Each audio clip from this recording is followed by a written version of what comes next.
एक कंपनी जिसे 2009 में बंद कर दिया गया था, एक लंदन का पता जहां कथित तौर पर दर्जनों कंपनियां रजिस्टर्ड थी, दो विदेशी डायरेक्टर जिनमें से एक का नाम 1000 से ज्यादा कंपनियों से जुड़ा बताया जा रहा है और दूसरा करीब 250 कंपनियों से, एक पुराना कारोबारी पार्टनर जिसका नाम बाद में भारत के बेहद संवेदनशील स्कॉर्पिन सबमरीन ऑफसेट कॉन्ट्रैक्ट से जुड़ी कंपनियों में सामने आया और अब बीजेपी सांसद निशिकांत दुबे का धमाका।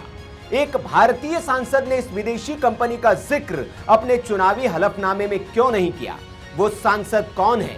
विदेशी डायरेक्टरों से उसका क्या रिश्ता है? उसी पते से बच्चन परिवार से जुड़ी कंपनी कैसे चल रही थी? और क्या संसद में होने वाला खुलासा राहुल गांधी की सांसदी पर संकट खड़ा कर सकता है? क्या यह मामला सिर्फ एक बंद हो चुकी कंपनी का है या फिर 23 साल पुरानी फाइल खुलते ही दिल्ली की राजनीति का सबसे बड़ा विदेशी कंपनी कांड सामने आने वाला है? करेंगे बात इसी पर और समझाएंगे आपको आसान भाषा में निशिकांत दुबे के आरोपों का एक एक सिरा।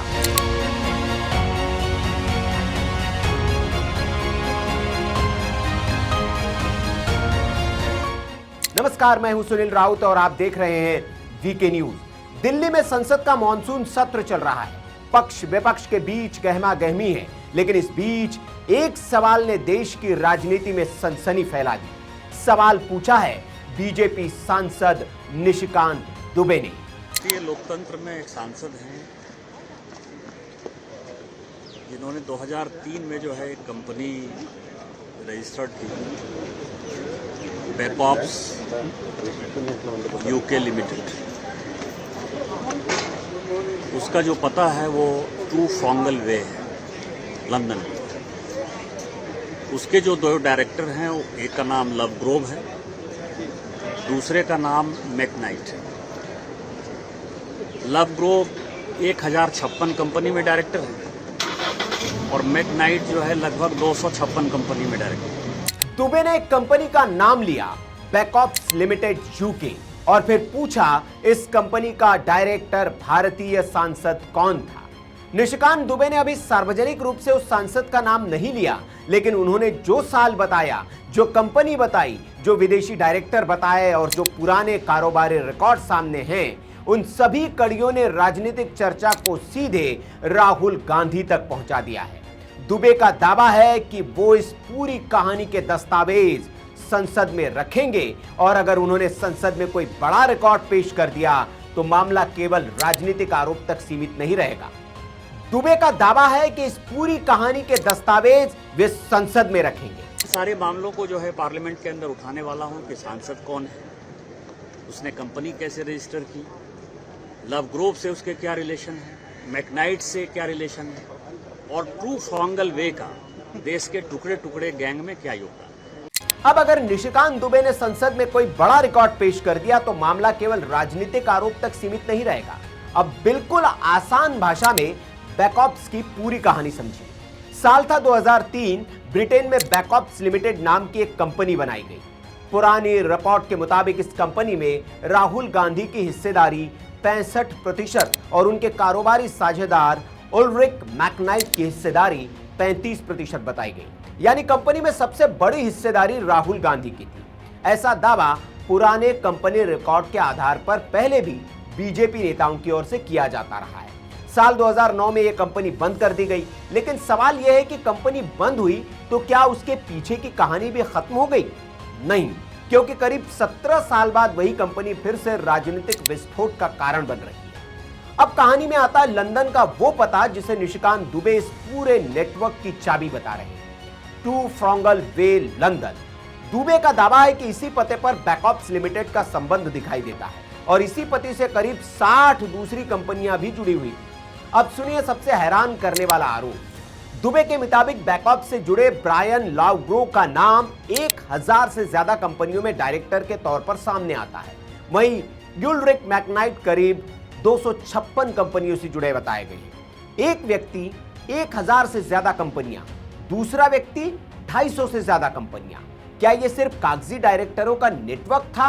क्या कंपनियां बनाने और बंद करने का कोई बड़ा खेल चल रहा था? क्या इन्हीं कंपनियों के जरिए अलग अलग देशों में कारोबार और संपर्क बनाए जा रहे थे? और सबसे बड़ा सवाल, भारत के एक बड़े राजनीतिक परिवार का नाम इस नेटवर्क में कैसे पहुंचा? दुबे ने इन्हीं सवालों को संसद तक ले जाने का ऐलान किया है। कहानी यही खत्म नहीं होती। निशिकांत दुबे का अगला सवाल सीधे चुनावी हलफनामे से जुड़ा है। उनका आरोप है कि संबंधित सांसद ने बैकऑप्स लिमिटेड यूके का जिक्र अपने चुनावी हलफनामे में नहीं किया। अब यह आरोप बेहद गंभीर इसलिए है क्योंकि चुनाव लड़ने वाले हर उम्मीदवार को अपनी संपत्ति, कंपनियों में हिस्सेदारी, वित्तीय हित और दूसरी महत्वपूर्ण जानकारियां चुनाव आयोग को देनी होती है। अगर कोई जानकारी जानबूझकर छिपाई गई हो और यह आरोप दस्तावेजों से साबित हो जाए तो क्या सांसद की सदस्यता पर सवाल उठ सकता है? क्या चुनावी हलफनामे में कथित गलत जानकारी देने का मामला अदालत तक जा सकता है? क्या संसद की एथिक्स कमेटी या विशेष जांच समिति इस मामले को अपने हाथ में ले सकती है? और क्या यही वो विस्फोटक दस्तावेज है जिसे निशिकांत दुबे संसद में रखने की तैयारी कर रहे हैं? यही कारण है कि अब सवाल सिर्फ कंपनी का नहीं, राहुल गांधी की राजनीतिक कुर्सी तक पहुंच गया है। लेकिन बैकऑप्स की कहानी में सबसे सनसनीखेज मोड़ तब आता है जब इसका कनेक्शन भारत के रक्षा सौदे से जोड़ा जाता है। भारत ने फ्रांस की कंपनी के साथ स्कॉर्पियन सबमरीन बनाने का बड़ा समझौता किया था। रक्षा सौदों में अक्सर विदेशी कंपनी को कॉन्ट्रैक्ट की रकम का कुछ हिस्सा भारत में काम, तकनीक या सामान खरीदने पर खर्च करना होता है।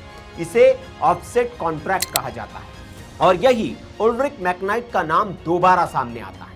साल 2019 में तत्कालीन वित्त मंत्री अरुण जेटली ने आरोप लगाया था कि राहुल गांधी के पुराने बैकऑप्स पार्टनर मैकनाइट बाद में उन कंपनियों से जुड़े जिन्हें स्कॉर्पियन सबमरीन प्रोग्राम से संबंधित ऑफसेट कॉन्ट्रैक्ट्स मिले।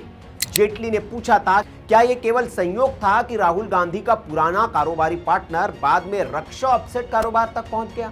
क्या राजनीतिक संबंधों का कोई इस्तेमाल हुआ? क्या यूपीए सरकार के समय मैकनाइट को फायदा मिला? और क्या बैकऑप्स की बंद फाइल के पीछे रक्षा कारोबार का कोई ऐसा रास्ता था जिस पर देश को पूरी जानकारी नहीं दी गई? ध्यान दीजिए, आरोप यह नहीं था कि बैकऑप्स को सीधे पनडुब्बी बनाने का कॉन्ट्रैक्ट मिला। आरोप यह था कि राहुल गांधी के पुराने कारोबारी साझेदार से जुड़ी कंपनियां बाद में उसी रक्षा सौदे के ऑफसेट कारोबार तक पहुंची। लेकिन अब निशिकांत दुबे के नए सवालों ने पुरानी कहानी को फिर जिंदा कर दिया है। क्या वो सांसद में मैकनाइट से जुड़ा कोई नया दस्तावेज पेश करेंगे? क्या कोई बैंक ट्रांजैक्शन सामने आएगा? क्या कंपनियों की हिस्सेदारी, कॉन्ट्रैक्ट या कमीशन से जुड़ी फाइल खुलेगी? या ये पूरा मामला केवल पुराने कारोबारी संबंधों पर आधारित राजनीतिक हमला निकलेगा? देश की नजर अब इसी पर है और अब आता है बच्चन परिवार वाला कनेक्शन।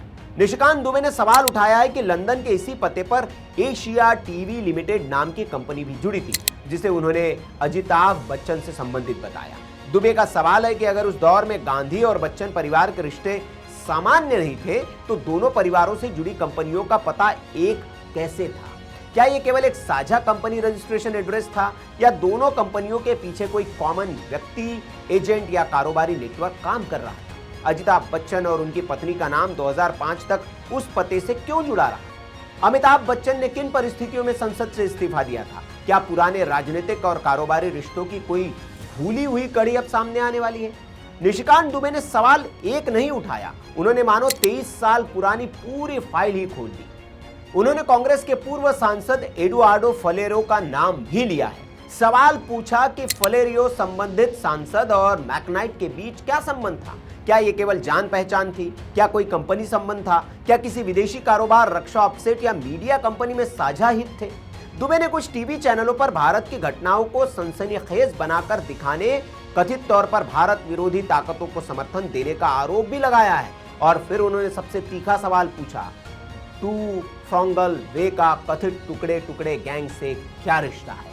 सारे मामलों को जो है पार्लियामेंट के अंदर उठाने वाला हूं कि सांसद कौन है, उसने कंपनी कैसे रजिस्टर की, लव ग्रुप से उसके क्या रिलेशन है, मैकनाइट से क्या रिलेशन है, और ट्रू फ्रॉन्गल वे का देश के टुकड़े टुकड़े गैंग में क्या योगदान। यानी दुबे इस मामले को केवल कारोबारी विवाद के रूप में नहीं बल्कि विदेशी कंपनियों, मीडिया नेटवर्क और भारत विरोधी गतिविधियों से जोड़कर देख रहे हैं। अब सबसे बड़ा सवाल, क्या राहुल गांधी की सांसदी जा सकती है?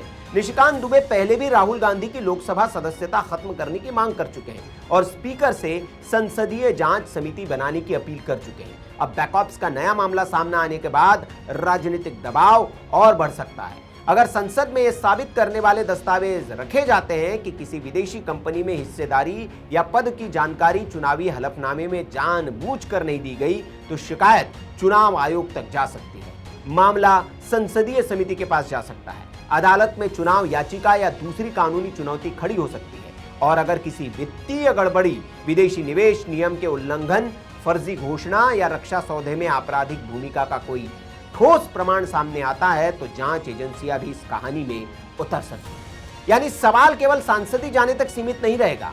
सवाल होगा, क्या पूछताछ होगी, क्या एफआईआर होगी, क्या विदेशी खातों और कंपनियों की जांच होगी, और क्या यह मामला जेल तक पहुंच सकता है। फिलहाल सब कुछ इस बात पर टिका है कि निशिकांत दुबे संसद में केवल आरोप रखते हैं या आरोपों के साथ ऐसी फाइल भी रखते हैं जो पूरी राजनीति हिला दे। बैकऑप्स की कहानी में हर मोड़ पर एक नया सवाल है। 2003 में कंपनी क्यों बनाई गई? राहुल गांधी की कथित 65% हिस्सेदारी का पूरा हिसाब क्या था? कंपनी के कारोबार से कितना पैसा आया? कंपनी 2009 में अचानक बंद क्यों हुई? मैकनाइट सैकड़ों कंपनियों से कैसे जुड़ गया? ब्रायन लवग्रो नाम का एक 1000 से ज्यादा कंपनियों में क्यों दिखाई देता है? स्कॉर्पियन सबमरीन ऑफसेट कॉन्ट्रैक्ट से मैकनाइट का संबंध कैसे बना? टू फ्रॉन्गल वे पर इतनी कंपनियां क्यों दर्ज थी? एशिया टीवी और बच्चन परिवार का नाम उसी पते से कैसे जुड़ा? और चुनावी हलफनामे में यूकी कंपनी की पूरी जानकारी दी गई थी या नहीं? ये केवल राजनीतिक नारे नहीं है, ये वे सवाल है जिनके दस्तावेजी जवाब संसद में मांगे जाने वाले हैं।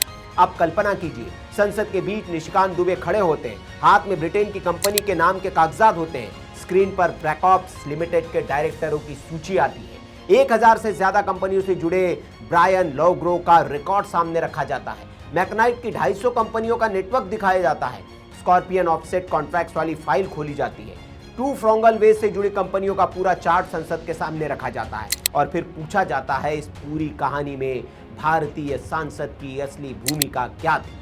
अगर ऐसा हुआ तो ये केवल आरोप प्रत्यारोप नहीं रहेगा, ये राहुल गांधी के राजनीतिक करियर का सबसे बड़ा संकट बन सकता है। लेकिन अगर कोई नया दस्तावेज सामने नहीं आया तो कांग्रेस इसे पुरानी फाइलों को जोड़कर बनाया गया राजनीतिक तमाशा बताएगी। इसलिए अब लड़ाई केवल बीजेपी और कांग्रेस के बीच नहीं है, लड़ाई है दावों और दस्तावेजों के बीच। एक बंद कंपनी, हजारों कंपनियों से जुड़े विदेशी डायरेक्टर, लंदन का रहस्यमयी पता, बच्चन परिवार का कथित कनेक्शन, स्कॉर्पियन सबमरीन का ऑफसेट कॉन्ट्रैक्ट और चुनावी हलफनामे पर गंभीर सवाल।